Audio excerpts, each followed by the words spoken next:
We caught up with the Bucknell women's basketball team on Tuesday evening at Soika Pavilion. The number one seed for the Patriot League tournament was busy preparing for its final game of the season Wednesday night at home against Lafayette. The team was focused on that task and very careful not to look past the Leopards to the tournament. It's a strategy that has worked very well for a team that is undefeated in its last 25 home games and finished with an overall mark of 24-5 and 16-2 in the league. Wednesday night's game follows a gut check contest last Saturday when the Bison came back from a 19-point deficit on the road to beat Navy. The squad is currently riding a 7-game win streak, and head coach Aaron Russell says they are playing very well as they head toward their first game of the tournament on Monday. I think for a lot of these teams, it's going to be the third time that you've seen them. And so I think after you play them the first time and there's that second go-around, I don't know if you change things, but you try to kind of anticipate what changes and what adjustments the other team is going to make and what the other coach is going to make. So I think obviously you sit back and you watch film and you see what's worked and maybe what hasn't. I don't think we can go into 100% the same game plan, but at the same point, I think we've been pretty good here this year. I like our lineup. I like our rotation right now.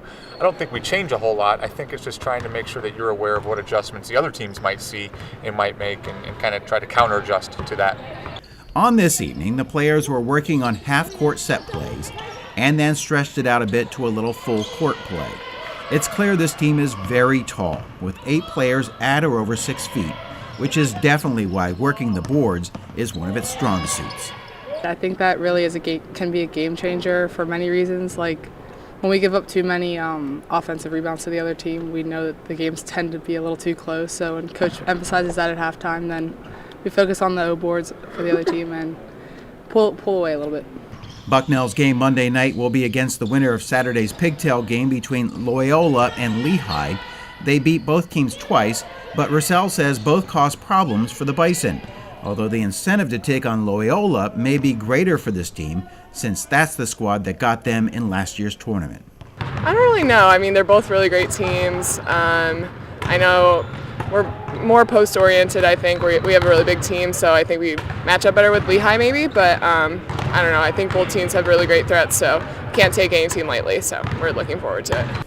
Monday's game is scheduled to start at 6. If Bucknell wins, it would then host both semifinal games, and another victory would keep the championship game at the Soika Pavilion.